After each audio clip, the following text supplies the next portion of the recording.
देखु आजिका डेट्रे टंका एमती गोटे जिनस आपण मैंने दरकार समय आपण मानकर निजर लोक कि बंधु बांधव को मागिले आपण मानक मिलबनी। तो बैंक को भी गले भी आपण मानक हठात समय लोन मिलबनी किंतु मु आपण मानक पई एमिति एक सुविधा नहीं आसी आपण घरे बसी आराम से आपणकर मोबाइल माध्यम आवेदन करि परिबे। मु आपण मानक बाजाज फिनसर्व कथा कहूची। बाजाज फिनसर्व रे आपण मानक हेवी अमाउंट रो लोन मिलिबो। लक्षे टंका रु आरंभ करिकी आपण माने 5 लाख टंका पर्यंत लोन नहीं पारिबे। तो जदि आपण मानकर आवश्यकता रही ताहले आपण माने एठारे आवेदन करिवे। जदि आपण मानकर आवश्यकता नहीं एठारे आवेदन करिवार कोनोसी दरकार नहीं किंतु आपण माने दरकार समय रे केतेबेले कोनोसी मुहूर्त रे जदि टंका इमरजेंसी दरकार पड़े तो आपण ए वीडियो टिकु देखि नियंतु जहा फल आपण शिखिथिले केतेबेले इमरजेंसी क्षेत्र रे टंका दरकार पड़े ताहले आपण को मोबाइल माध्यम रे आपण आवेदन करि परिवे। जहा कि एही वीडियो माध्यम रे मु आपण मानकु स्टेप बाय स्टेप जणाइबी जहार लिंक एही वीडियो रो डिस्क्रिप्शन में मु प्रोवाइड कर देछि। बाजाज फिनसर्व बहुत बढ़िया अमाउंट रे लोन आपण मानकु दउछि दरकार समय रे आनी कि आपण माने काम लगेई परिवे।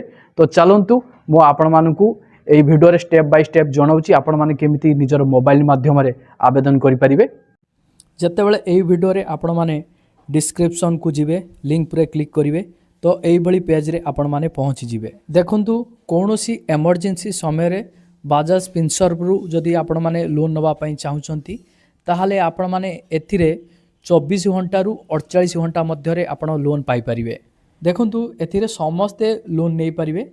आपण माने चाकरी करंतु कि बिजनेस करंतु आपण जहाँ भी काम करथांतु ना काहेकि तो एथिरे विशेष किछि क्राइटेरिया नहीं समस्ते एथिरु लोन नहीं पारिबे। आपण माने लोन पाई ऑनलाइन माध्यम रे आवेदन करिवे। एथिरे कोनोसी एक्स्ट्रा चार्जेस नाही। एथिरे मुख्य कथा हला आपण मानकर सुद्ध आपण मानकर सिविल स्कोर पर निर्भर करे। जहार जेमितिका सिविल स्कोर रहिछि सेही अनुसार आपण मानकु सुद्ध निर्धारित हबो। चलंतु लोन टिको केमिति आवेदन करिवा तार प्रोसेसटा देखिवा। तो देखंतु आपण मानकु मु कहि रखिबी लोन टी आपण नियंतु कि न नियंतु सेटा बड़ कथा नु। आपण मानकर इमरजेंसी समय जदि दरकार पड़े वीडियो टी देखि रखिथिले आपण मानकर काम लागि जिवो। एथिरे आपण 40,000 रु आरंभ करी 50 लाख टंका पर्यंत लोन नहीं पारिबे किंतु आपण मानकर सिविल स्कोर उपरे निर्भर करे। तो सही अनुसार आपण मानकर लोन लो अमाउंट मध्य निर्धारित करा जाए। देखंतु आपण माने इमरजेंसी परिस्थिति रे लोन टी को नियंतु जदि न नेले न हबो सेही भलिया परिस्थिति रे आपण माने लोन टी को नवा दरकार। आपण माने लोन टी को लोभरे नहीं जाउथिबे सुझी पारुथिबेनी अनेक सारा समस्यार मध्य सम्मुखीन हेबे। आपण माने जोटी भी लोन आणंतु ना काहेकि तार डिटेल्स आपण माने भलो भाबरे बुझिकी ही आणंतु। देखंतु एठार गुटे ऑप्शन रहिछि एंटर लोन अमाउंट। आपण केते टंकार लोन नवा पई चाहुचंती तो सेही अनुसार आपण माने अमाउंट टी को एठारे एंटर कर दियंतु। आमे लाख टंका लोन नवा पई चाहुचु एठारे आमे लाख टंका एंटर कर दबा। लोन अमाउंट टी को एंट्री कला परे तापरे आपण माने टर्म लोन टी को चूज करिवे काहेकि ना ए टर्म लोन टी को चूज कले आपण माने निर्दिष्ट ईएमआई दे पारिवे। तापरे देखंतु एठारे गुटे ऑप्शन रहिछि लोन 10 ईयर। तो यार अर्थ हैला आपण केते मास मध्य रे लोन टी को सुजिया पई चाहुचंती। तो आपण साधारण भाबरे जानिचंती जेते कम मास नेबे लोन टी को सेते कम सुद आपण मानकर पड़िबो। एठारे आमे लोन टी को सुजिया पई 24 मास नै जिबा। तापरे आपण मानकर संपूर्ण तथ्य एठारे देखिबाकू पाउथिबे। आपण लाख टंका उपरे 2 वर्ष पई सुद केते देबे 11,864 टंका सुद देबे। ताहले टोटाल आपण केते टंका देबे 1,11,864 टंका देबे। मासुकू आपण माने ईएमआई केते भरिवे 4,661 टंका भरिवे। तापरे आपण माने लोन लो समरी जानिया पई चाहुतिले आपण स्क्रोल करी तळकू तळ आसीबे जहा फल रे आपण माने अधिकरु अधिक सूचना जानिबाकू पाइबे। जेमिति कि आपण जानिबाकू पाइबे आपण केते टंका ईएमआई भरिवे केते टंका आपण मानकर सुद पडुची केते वर्ष पई आपण नेइचंती यार संपूर्ण तथ्य आपण स्क्रोल करी जानिबाकू पाइबे। एमिति बहुत किछि तथ्य रहिछि आपण माने से तथ्यरु सूचना गुडी को जानि जिवे। तो प्रथमे मु आपण माने कहबी यार एलिजिबिलिटी क्राइटेरिया कोन रहिछि। जदि आपण माने बाजाज फिनसर्व रु लोन टिक नवा पई चाहुचंती ताहले यार क्राइटेरिया विषय भी आपण माने टिके देखि नियंतु। आपण जणे भारतीय नागरिक होइतिबा दरकार। आपण मानकर बयस 21 रु 80 वर्ष मध्य रे होइतिबा दरकार। आपण सरकारी कि बेसरकारी कोनोसी बिजनेस क्षेत्र रे काम करुतवा निहाती दरकार। आपण मानकर सिविल स्कोर 600 ରୁ 685 ମଧ୍ୟରେ ରହିଥିବା ଦରକାର, ଯାହାଫଳରେ ଆପଣମାନେ ଏଥିରୁ ଲୋନ୍ଟିକୁ ନେଇପାରିବେ। ଯେଉଁମାନଙ୍କର ସିବିଲ୍ ସ୍କୋର 685 ରୁ ଅଧିକ ଅଛି, ଯେମିତି 800 875 ଏଇଭଳି ଥିଲେ ତ ଆପଣମାନଙ୍କୁ 100% ଲୋନ୍ ଆପଣଙ୍କୁ ମିଳିବ। ତାପରେ ରହିଛି ଆପଣମାନଙ୍କର ଆବଶ୍ୟକତା ଡକୁମେଣ୍ଟସ୍। ଲୋନ୍ ନେବା ପାଇଁ କ'ଣ ସବୁ ଡକୁମେଣ୍ଟସ୍ ଆବଶ୍ୟକତା ରହିଛି? ସାଧାରଣତଃ ଆପଣମାନଙ୍କର ପାନ୍ କାର୍ଡ଼, ଆଧାର କାର୍ଡ଼, ବ୍ୟାଙ୍କ ପାସବୁକ୍ ଏଇଟା ନିହାତି ଦରକାର। ଏସବୁ ଡକୁମେଣ୍ଟସ୍ ଆପଣ ଦେଖୁଛନ୍ତି ଅଧିକରୁ ଅଧିକ ଏହା ଥିଲେ ମିଳିବ, ନଥିଲେ ବି ଆପଣମାନଙ୍କୁ ମିଳିବ। ଆପଣମାନଙ୍କର ସାଧାରଣ ଡକୁମେଣ୍ଟସ୍ ଥିଲେ ବି ମିଳିଯିବ। ତାପରେ ଆସନ୍ତୁ ଏହାକୁ କେମିତି ଆମେ ଆବେଦନ କରିବା, ଏହାର ପ୍ରକ୍ରିୟାଟିକୁ ଆପଣ ଜାଣିକି ରଖନ୍ତୁ, କେତେବେଳେ କାମ ଲାଗିଯିବ। ତ ଦେଖନ୍ତୁ ଏଠାରେ ଗୋଟେ ଅପସନ୍ ରହିଛି ଆପ୍ଲାଏ। ଆପଣ ଏହି ଆପ୍ଲାଏ ଅପସନ୍ ଉପରେ କ୍ଲିକ୍ କରନ୍ତୁ। ଯେତେବେଳେ ଆପଣ ଆପ୍ଲାଏ ଅପସନ୍ ଉପରେ କ୍ଲିକ୍ କରିବେ ଏଇଭଳି ପେଜ୍ଟି ଓପନ୍ ହେଇକି ଆସିବ। ଏଠାରେ ଦେଖନ୍ତୁ ମୋବାଇଲ ନମ୍ବର ଏଣ୍ଟ୍ରି କରିବା ପାଇଁ କହିଛି। ଆପଣଙ୍କର ମୋବାଇଲ ନମ୍ବରଟିକୁ ଏହି ବକ୍ସରେ ଆପଣ ଦେଇଦିଅନ୍ତୁ। ଦେଲା ପରେ ଗେଟ୍ OTP ଅପସନ୍ ଉପରେ କ୍ଲିକ୍ କରିଦିଅନ୍ତୁ। ଯେତେବେଳେ ଆପଣ OTP ଅପସନ୍ ଉପରେ କ୍ଲିକ୍ କରିବେ ଆପଣଙ୍କ ମୋବାଇଲକୁ ଗୋଟେ OTP ଆସିବ। ଆପଣ ସେଇ OTP ଗୁଡ଼ିକ ଏହି ବକ୍ସରେ ଆପଣ ନିର୍ଭୁଲ ଭାବରେ ଦେଇଦିଅନ୍ତୁ। ଦେଲା ପରେ ସବମିଟ୍ ଅପସନ୍ ଉପରେ କ୍ଲିକ୍ କରନ୍ତୁ। ତାପରେ ଆପଣମାନେ ଅପେକ୍ଷା କରିବେ। ଅପେକ୍ଷା କଲା ପରେ ଆପଣମାନଙ୍କୁ ମୁଖ୍ୟ ପୃଷ୍ଠାକୁ ନେଇଯିବ। ଏଇଭଳି ଏକ ପେଜ୍ ଆସିବ। ଆପଣ ଏହି ଛକି ଅପସନ୍ ଉପରେ କ୍ଲିକ୍ କରିଦିଅନ୍ତୁ। ଏ ପେଜ୍ଟି ଆଉଟ୍ ହେଇଯିବ। ତାପରେ ଆପଣମାନଙ୍କର ପର୍ସନାଲ ଡିଟେଲ୍ସ ଏହି ପେଜ୍ରେ ଭରିବା ପାଇଁ ପଡ଼ିବ।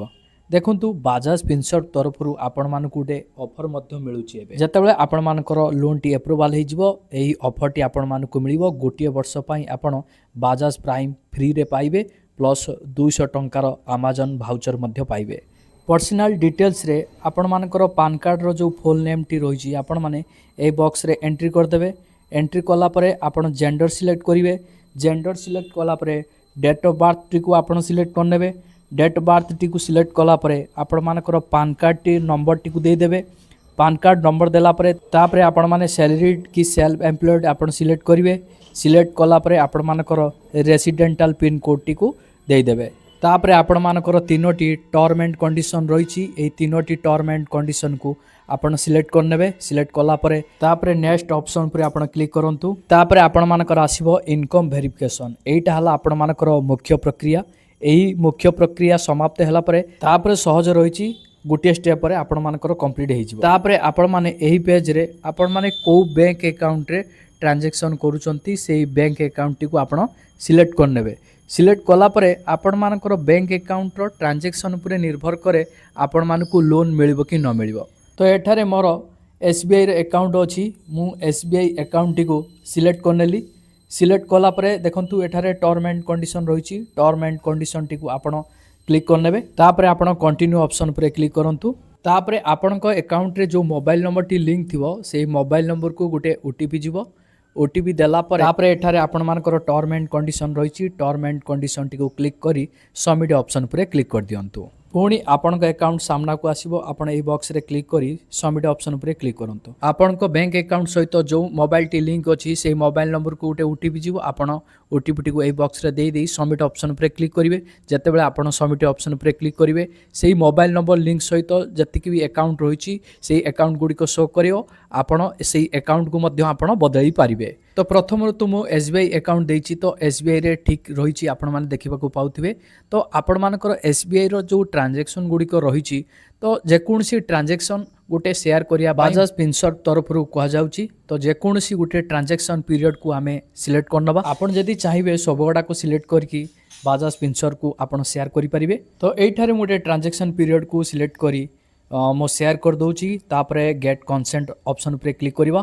କନସେଣ୍ଟ ଅପସନ୍ ଉପରେ କ୍ଲିକ୍ କଲା ପରେ ପ୍ରୋସେସିଂ ନେବ। ପ୍ରୋସେସିଂ ନେଲା ପରେ ତାପରେ ଦେଖନ୍ତୁ ବ୍ୟାଙ୍କର ଟ୍ରାଞ୍ଜାକ୍ସନ୍ଟି ତାଙ୍କ ସହିତ ସେୟାର ହେଇଯିବ। ଦେଖନ୍ତୁ ଇନକମ୍ ଭେରିଫିକେସନ୍ ଇନ୍ ପ୍ରୋଗ୍ରେସିଭରେ ଅଛି। ଆପଣମାନେ କୌଣସି ବଟନ୍ ଟିପିବେନି, ଟିପିଲେ ଆପଣମାନଙ୍କର ଅସୁବିଧା ହେବ।